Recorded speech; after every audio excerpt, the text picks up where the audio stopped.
cool, man. Well, like I said, it's not very formal, so Try me. we'll just go through them. Yeah. We might as well start from the beginning and just get straight to it. So tell us what Play It Strange is, for those that don't know. Play It Strange started in my mind about 2002.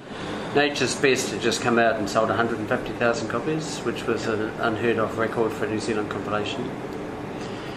I think a lot of the attraction was it was a selection of songs chosen by songwriters, whereas in the past compilations of New Zealand songs or records tended to be chosen by chart and all that. So you'd have Bunny Walters doing Brandy, you'd have Craig Scott doing Let's Get a Little Sentimental.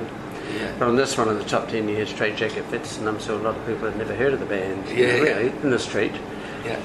And there was She Speed. Anyway, so a huge vibe. And the Dean of Arts of a secondary school in Auckland, male and female school, co-ed, asked me to go and speak to their 6th and 7th formers about, New Zealand music and what's this groovy thing happening right now.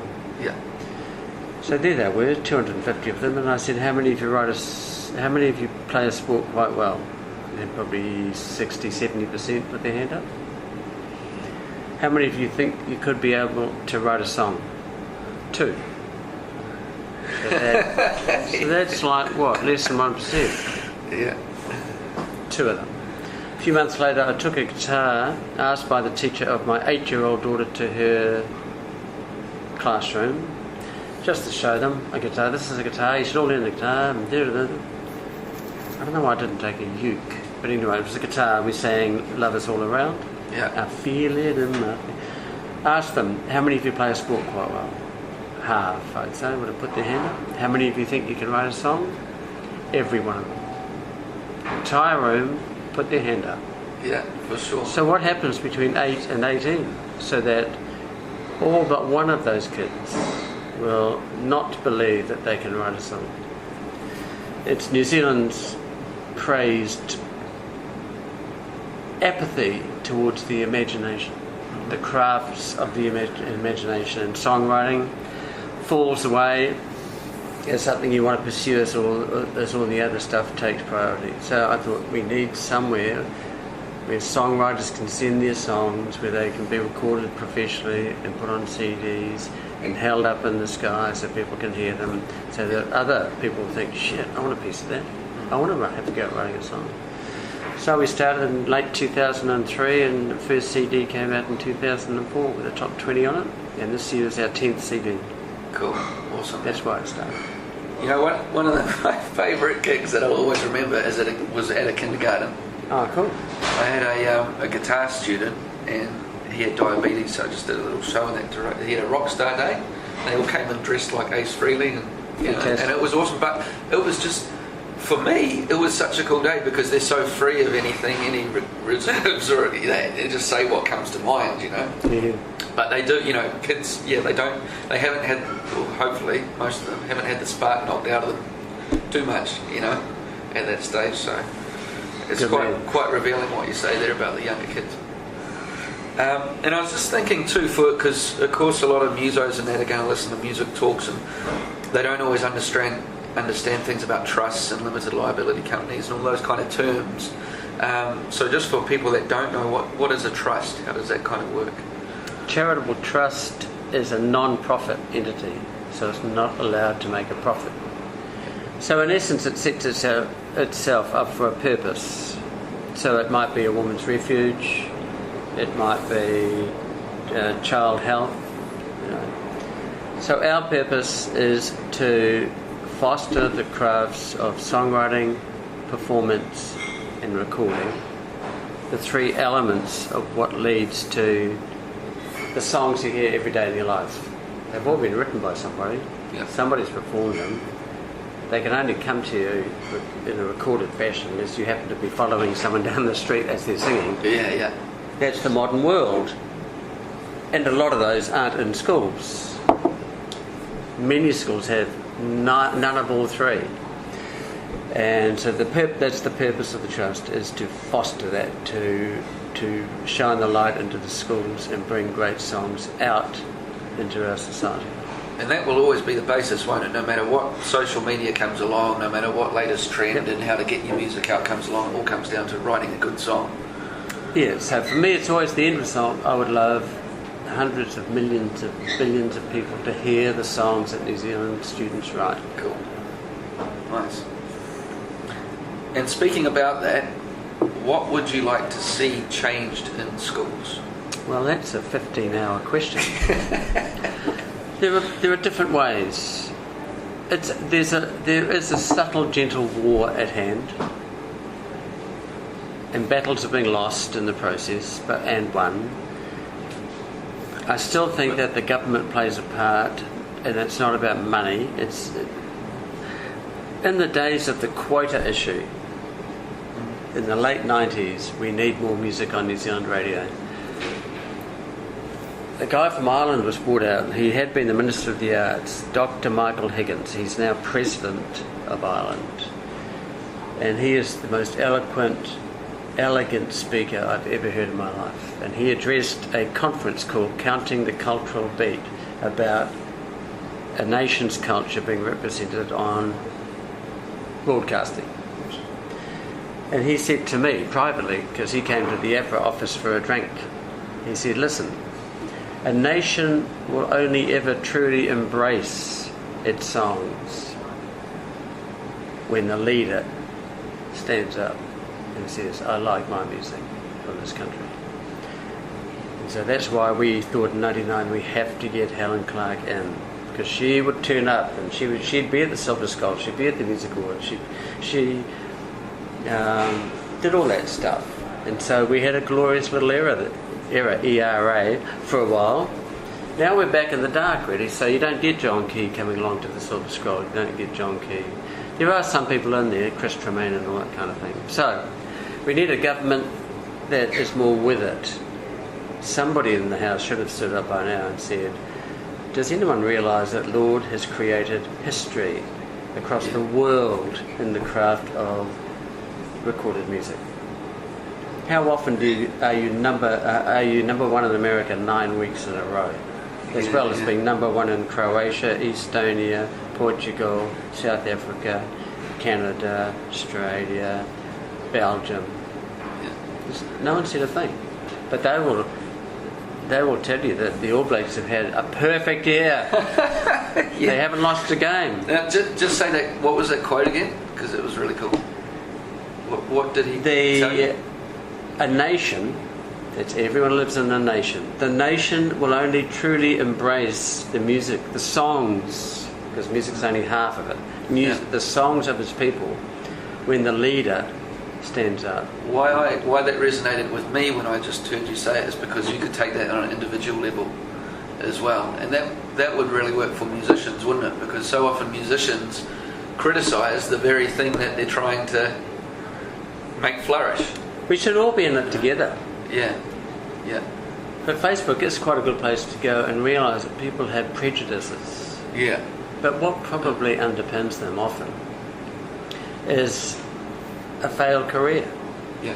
Somebody wrote a whole bunch of songs, recorded them, did a whole lot of gigs, and felt that their great music was ignored by everybody, and someone's to blame. I could say that myself. I've never been in the top. I've never been in the top 40 in my life. I've played on 26 singles. One day I counted them all. Yeah. But I'm not going to allow myself to blame somebody for that, because in actual fact, that no one wanted to buy them because they didn't like them. Yeah. They didn't not buy them because. They didn't. They mightn't have known about them. That's all complex. Yeah. But there is a purity to it all, and I think if we can all get on and just enjoy what we enjoy, and don't get hung up if somebody likes something you don't. Yeah. And that may never happen. It's easy to do, isn't it, when you're so passionate about something? But I've found the times that I've just shut up and quit whinging about things and created something rather than complaining. You can't change the past, so let it just sit back there in your backyard. One thing that I've noticed too is that there's so much great music coming out of schools, yet when they get out of school they tend to hit a brick wall with radio, because mainstream radio at least seems to be quite limiting in what it plays.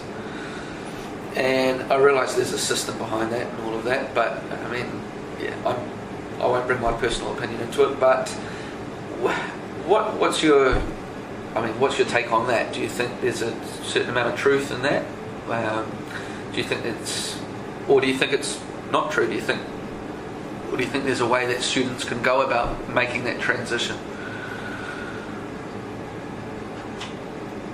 I know what it's like to imagine playing it on the radio, because I spent my entire childhood dreaming of being on a record like the Beatles were and being on the radio. And I have heard myself on the radio, and it's a very thrilling thing. I've also seen people who have come out of school, had a record go on the radio, go into the top 10. Everyone likes the song. There's no loyalty to the artist. Yep. So radio can actually be not the place to be until you've carved out some kind of advancement in the street. Ask Ricky Morris about his number one hit. Was he glad he was number one for whatever weeks, and then an album that didn't sell a copy and shows that no one came to? Or Zoe, top 10 hit, how's she going out there at the moment? Jackie Thomas had a number one album. Jackie could be in trouble in a year. Super Groove, never on the radio. 75,000 albums, full houses. So I think the emphasis on being really, really, really, really, really good live is what you do. You should be able to start doing it in the perfect world from the age of about 10, 11, 12. Because your school was going to say to you, okay, we've got rehearsal rooms here, and we want you to be good. We want you in the Rock Quest this year. We're going to check you out before you use us as for feedback. But no, of course they ignore them. That's the truth. Yeah. And so when they leave school, it shouldn't really be about going on the radio straight away. In fact, I don't talk to. I will talk to anybody that asks me to, that has come out of school. So Fletcher Mills, had a meeting with him recently. Yeah. People like Eden Roberts. And I don't talk about going on ZM or The Edge or anything like that, because one, it's really, really difficult to get a slot, to get the programmer to put you on. It seems harder these days than it did 10 years ago. But there are, I believe, more long-term matters to be attended to. Yeah. And playing live well is really one of them. Quite often too, if you ask a passionate musician who their favourite artists are, often it's artists that aren't on the radio every second song. The radio is a seductive thing. I've seen it in action with Anna Mac, with Gillian Stiletto. So with her in the street, she is recognised by everybody. But the public aren't loyal like that, So if she put a show on at the Auckland Town Hall tomorrow, no one's going to go. Get that fickleness with the... Whereas if Supergroup put a show on at the Town Hall tomorrow, it'd be full. Sure, their fans are all 15 years older. Well, there might be younger ones. But they've established a rock-solid reputation. From fans. It's all about back to the live show fans and fans of the band. Fans. You've got to be really careful of having fans of your song. Like For Today, everyone loved that song. I know where you're going with this. Most would have said that it was an Annie Crummer single. And Malcolm Blake's the first to say, yes, they all loved the song, they didn't love the band. Yeah. The band released an album, nothing much happened. Yeah. The song could have been sung by somebody else and would have still gone, So you've got to establish your fan base. Yeah. And I think we were lucky with Spinners that, in fact, we never got radio play or anything. But we put a huge amount of work into the shows. And Can you say that again so people hear that? Oh, yeah. In the early days of Split Ends, we released singles and we dreamed of being on the radio. We never got near the radio. And so our complete effort was on the stage show. And it wasn't that hard to be different back then. So we just made sure we were very different from the left wing and from the right wing.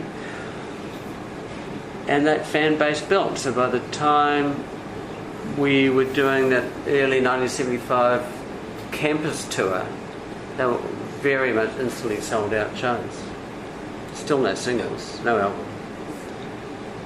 But the live thing, and I don't think that'll ever change. 660, the perfect modern model of a live band that played all those 21sts and birthday parties and student hops and everything in Dunedin. But they put a lot of effort into those shows. So if they were playing in the kitchen, they'd be playing as if they were playing on the Dunedin Town Hall stage. Yep. So everyone talked about this band is fantastic, because a band that puts everything into its performance, if you happen to be looking at them over the dining room table, it doesn't matter to the listener.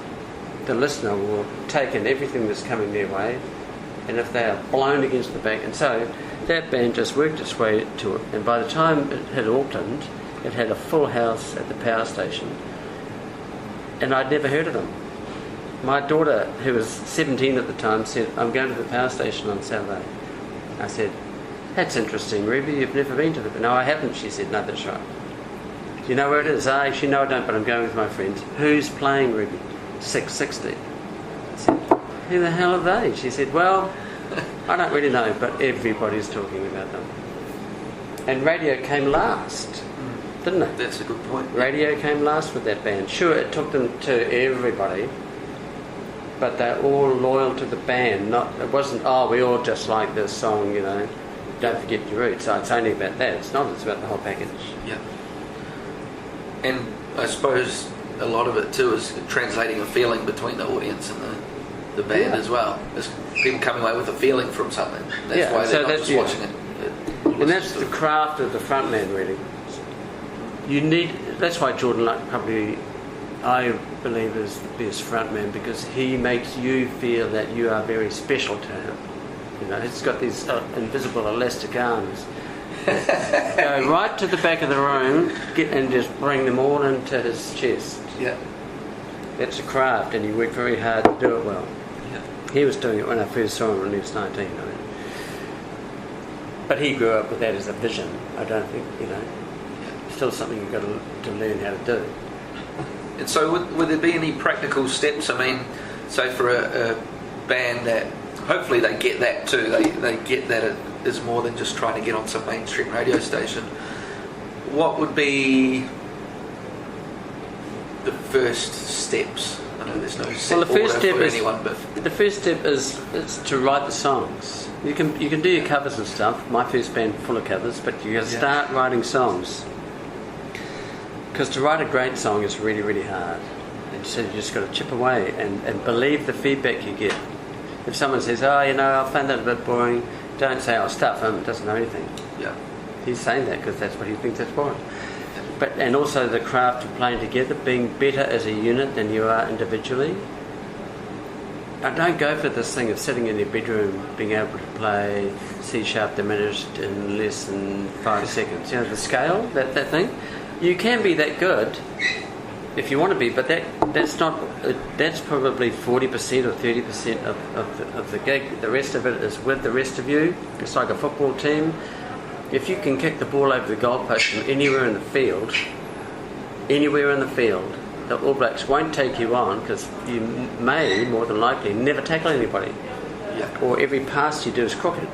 So it's a complete package in a band. Yeah. And you have to think about what is everyone doing in the band. I've recently mentored a band, and I sort of felt they weren't listening to each other.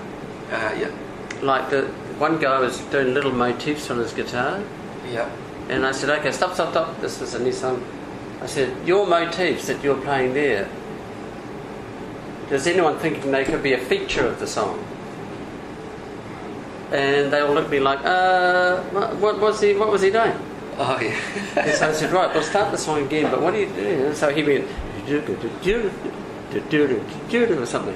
It appealed to me. So the song then became, in fact, in a way, I think he's a shy fellow. But the others should have thought, "Oh, that's a nice little bit you got there, whatever your name is." And so we started. And so, Spread Ends really was a band that listened to itself as a unit. It's all about we. It's not about me. Yeah. And and you've got to have a joint, massive vision, and you've got to rehearse a lot. And you've got to lug the quad box up the stairs, and no one knows you're living for being in a band, and it's a very, very tough thing. You've got to accept that. Well, that communication thing is kind of like how you write a song as well. You don't, I mean, say for a weak analogy, but you think of it like baking a cake. If you might have a really nice ingredient, a nice part on an instrument, but if you overdo it, you can screw it up. So it's more about how all the parts come together. Yep.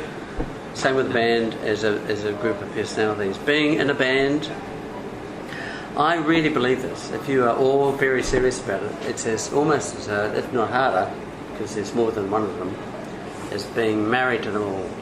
Yeah. You know what marriage is like? I know what marriage is like. I've had two. Yeah. And like I was speaking to a mains class at Music and Audio Institute. I said, it's like being married to 4 other guys. I said, how many of you here are married? Of course, none of them were. I said, well, you wait. Well, it is. It's a relationship, isn't it? Yeah. A marriage to me is successful where the craft of compromise excels. The best bands are the ones where people compromise. Where somebody who wants to have his lead guitar twice as loud as the rhythm guitarist turns down. Where the balance is right. Personalities, instruments, whole thing. Vision. Yeah. And so that's kind of how you'd approach each other, and a big thing is approaching the industry. And I mean, I suppose you could take that as your mental approach, and also physically, how do you approach different organisations if they're a bit scary, because they are when people are starting. I think people often that work in, especially that have been in organisations a long time, kind of lose that. They think, well, no, you should just come if you want to come, but they forget being that 16-year-old that doesn't have the social skills yet. So what would your advice be for your approach as a young, we'll say young musician, but I mean it could probably be applied to everyone? Probably depends who you're going to. I don't talk about the industry with kids. For me, it's all about setting out to achieve the highest standard of songwriting, performance, and recording, whether or not you just do it at home or whatever, but just so that when you listen back, you know that there's greatness in the track, and until you're happy. And also with recordings you can get feedback. Yeah. The industry, well, you got to know about things like APRA and recorded music and all that kind of stuff. You don't have to approach them really about that. One of the big worries for me is that there aren't agencies like in my day. So in the late 70s, Citizen Band, Street Talk, Hello Sailor, The Doos, Floating Seven, all these bands were signed to one of 2 agencies. And so if you were the Montazir pub, you would go to both agents and say, yeah, we'd like to have bands here. We'll go from Wednesday to Saturday night. Yeah. Who you got? Oh, do you want the dudes? You're free on Friday. Yes, I'll have the dudes on Friday. Next one. Charlie might come up and say, well, I've got a Citizen Band. Do you want them Saturday? Yes, I'll have them Saturday. So the venue is offered bands, doesn't have to go looking for them, so wants them. And then, Peter Illich breaks his leg. Dudes can't do the show on Friday. Yeah. The venue doesn't have to find the band, so the agent says, dudes can't do Friday night for you. How about Street Talk? They're free that night. Yep, we'll have Street Talk. So the whole efficiency of getting live shows works with agents. So who are they?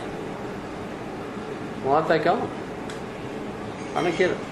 So I'm hoping that because the industry as such needs to grow, and so there should be people leaving school. The good thing is that people are starting and becoming great engineers in studios, and we're getting more front of house mixes. I mean, if you could listen to some of the mixing that used to go on way back, but now the front of house sound is really cool because people are getting to understand it. We need reverb on vocals live. If we have them on records, got to have them live, so you get a nice, beautiful, balanced front of house sound and all that.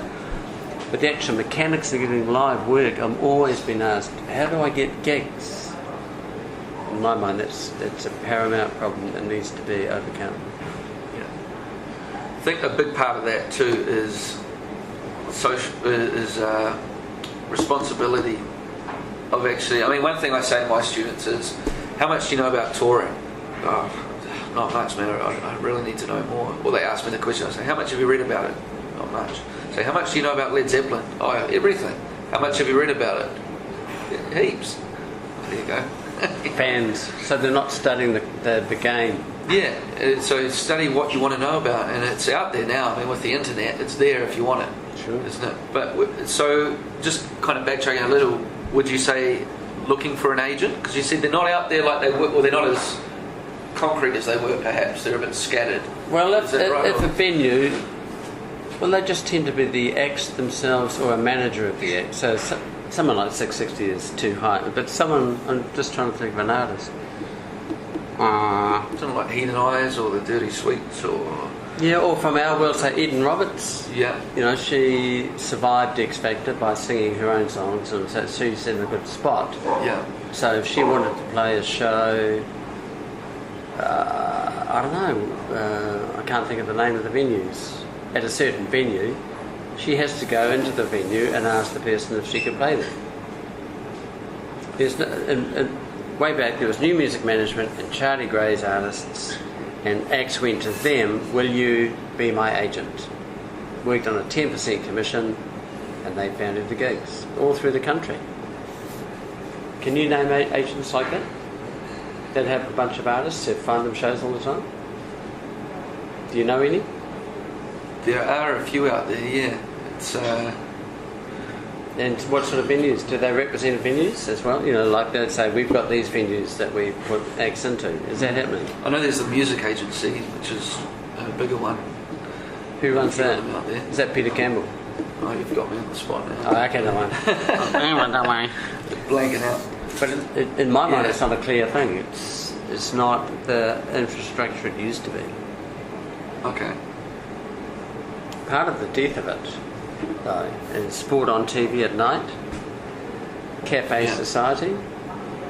In my day, if Citizen Man was doing a show on a Friday night, there was nothing to watch on TV. There certainly wasn't a Super Rugby final.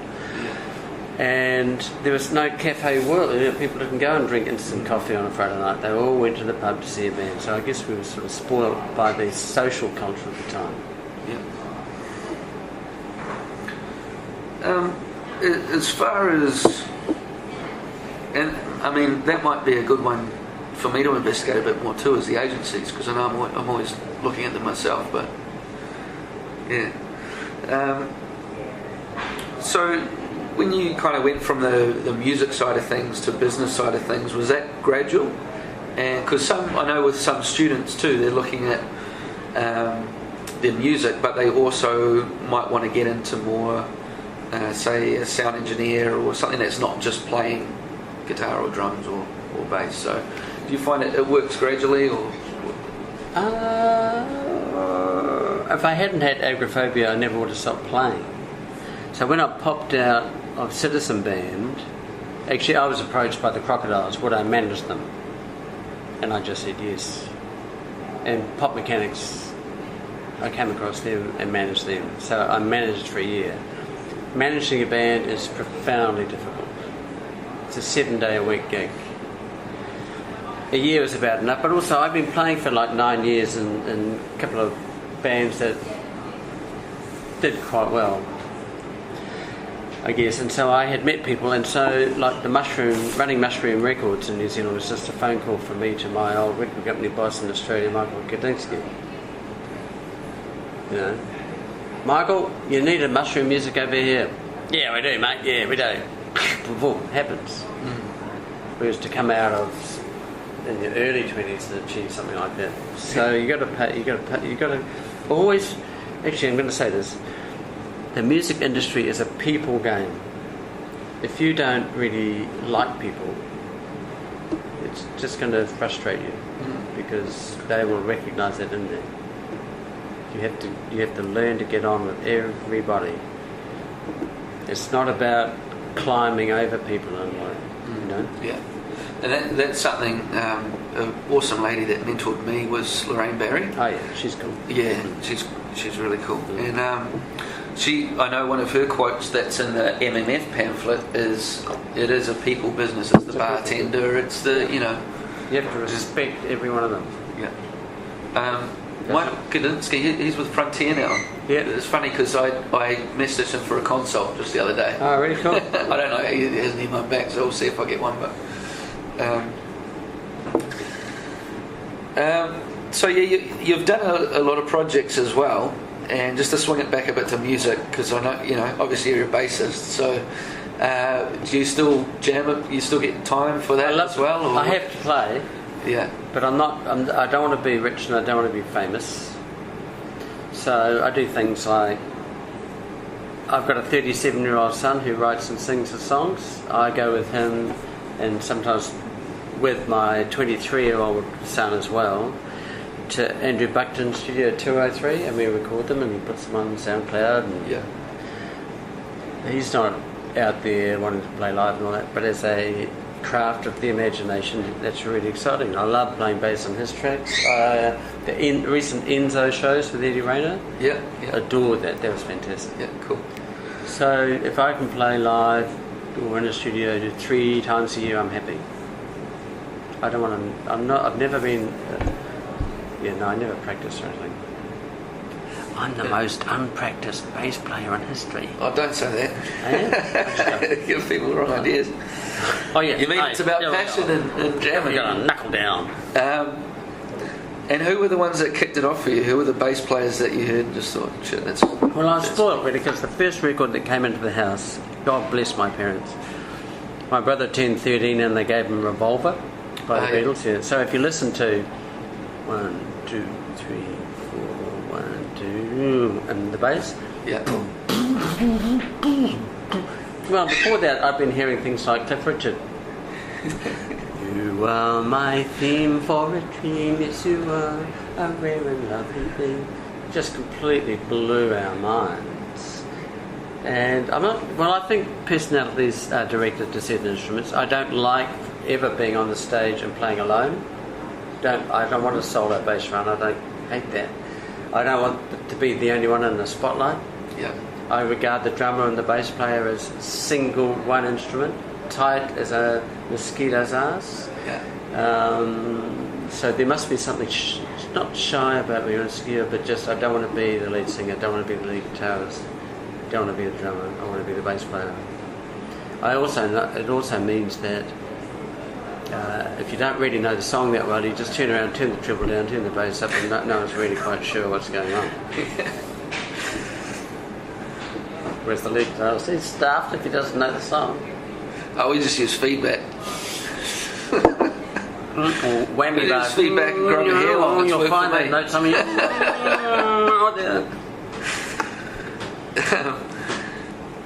Well, just with your playing and that as well, how do you kind of balance it? And if you do, I mean, it might happen naturally. How do you balance your playing and what you do with Play It Strange and everything else? They're quite different. Totally different ellipses on my Venn diagram. Play It Strange for me, see, I'm not a songwriter, and so maybe there's a vicarious wish because I've been with great songwriters. I've been in bands where Phil Judd and Tim Finn turn up and offer a song. My brother Jeffrey offered a song. Then I was in Mushroom, so I'd see Dave Dobbin with a new song or Jordan Luck with a new song. And in the APRA days, you got a sense of who was, you represent everybody. And I tried a few times, so I made a decision that I can't do it like they do it. But I just want to be part of their world. So in the bands, we were lucky to have great songs. I'm not sure I answered your question. I'm not sure I can remember what your question was. What was it, Ryan? That's all right, we're all musicians here. Oh yeah, there we go.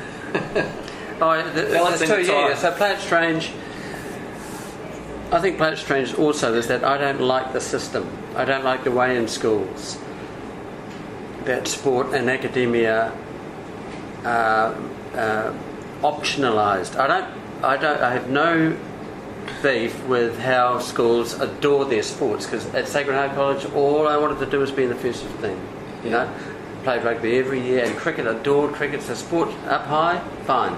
Academia up high, sometimes too high, but it's a crucial part of life at school. Mm-hmm. It's the imagination over here that's way down the bottom, but no one gives a shit.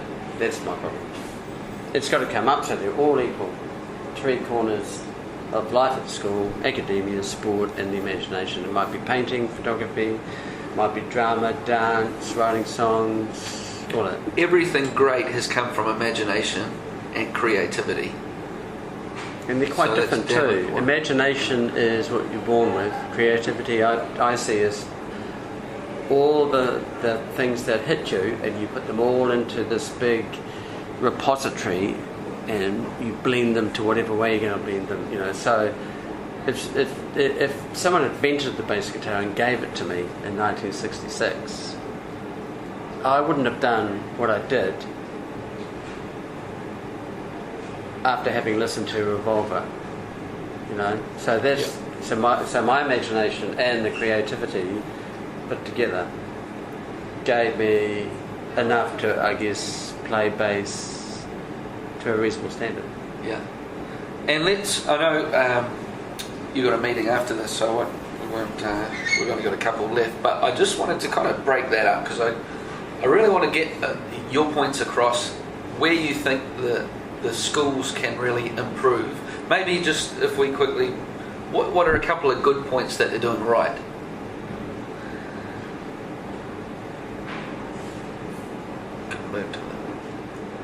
Well, there are schools that are doing it almost. That are doing what it are the schools perfectly. what are the schools that are doing it better?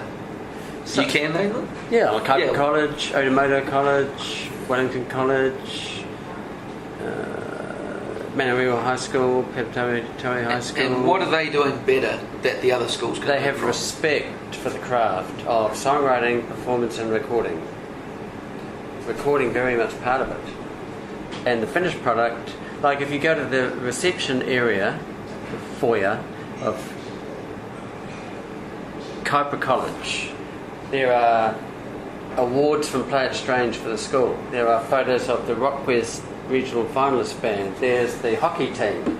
There's so-and-so who was ducks. It's on a par with everything else. If you go into the reception area of Rangiruru in Christchurch, they wouldn't know what you're talking about if you said Play It Strange. Or one of the best songs we've ever had. Have you got our Strange Songs CD? Yeah. Okay. The first song on it, Birds. Yeah. Like Golden Teardrops.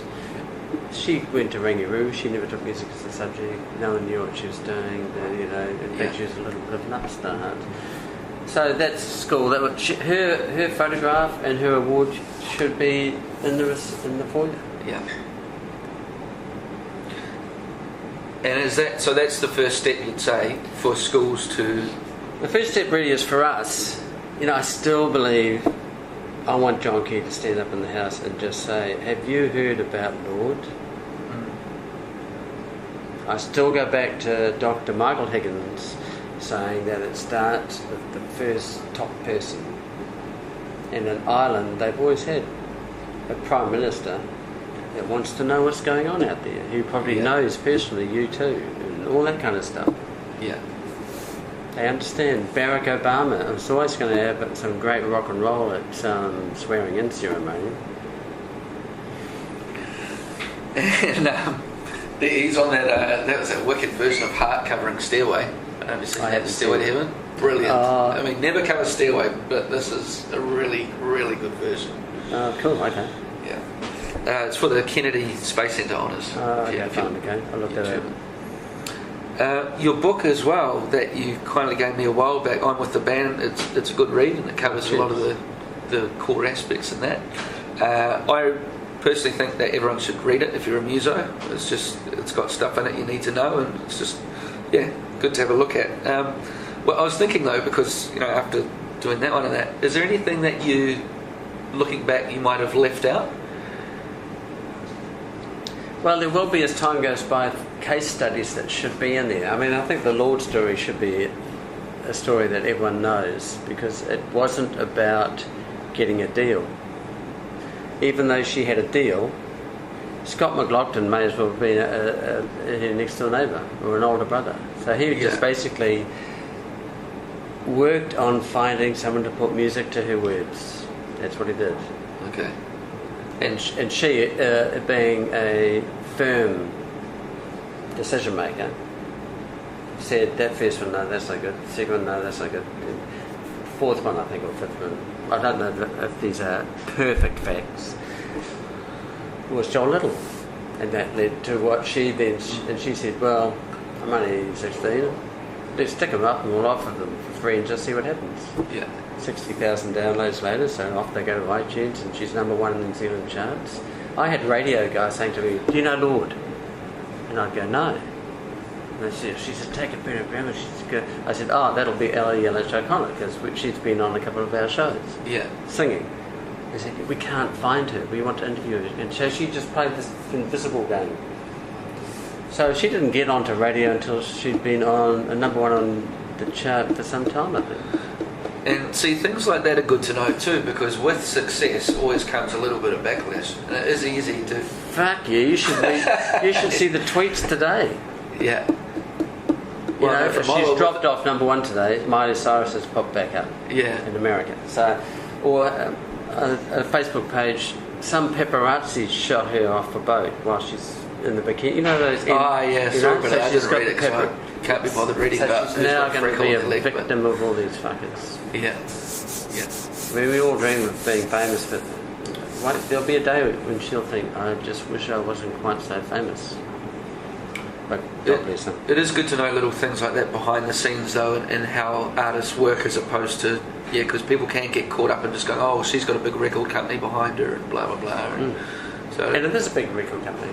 Yeah. I mean, on the Facebook page... That's another thing, too. It is a big record company, but isn't that the thing that all the musicians are saying they want as well? I've been kind of at a mini war going on Facebook about this, because what I've just said, I think is upended the music industry as such. It's the new way. And some guys said 30% songs, 70% marketing. And I thought, okay, so all those tracks that Universal have marketed the hell out of, and they haven't sold a copy, why didn't they sell a copy? What about all the marketing? Because it's not about marketing. It's 90% song with you and 10% marketing. Yeah. Sure, there are some tips, like the guy from Naps that put it on his recommended playlist on Spotify. But, you know. What do I hope? I hope it breaks down the doors for everyone else that's 16 with good songs. Well, that's because there's hundreds of them. There are hundreds. When I hear things from, just in the grapevine, of different things, people saying that, there's not enough bands, or young musicians don't. It's bullshit. There's heaps of them around the whole country, and it's not just Lord. And that's nothing against her. No, I think I'm hoping that this year we might get an extra 100 songs from young school kids who think, shit, I want to have a go at that too. Yeah. She's only 16. Wicked, it's a bit like, it's the same thing when the All Whites got in the World Cup in South Africa. The number of boys that then jumped from rugby over to football. There's a really good example. I don't know the exact figures, but it was the race back in the day, the quarter mile, was it, or the 4-minute mile, and no one had broken it for years and years. It has never been done. The year after it got broken the first time, boom, second, because it just people are aware then, They think it's possible. And they don't think it's possible. Last question, Mike. And this is kind of what I put to everyone. I think it's a good one. If you had a magic microphone that the industry and musicians could hear, and you might want to put schools in there as well, but you could say one sentence, but they could all hear it and take it in, what would you say to them?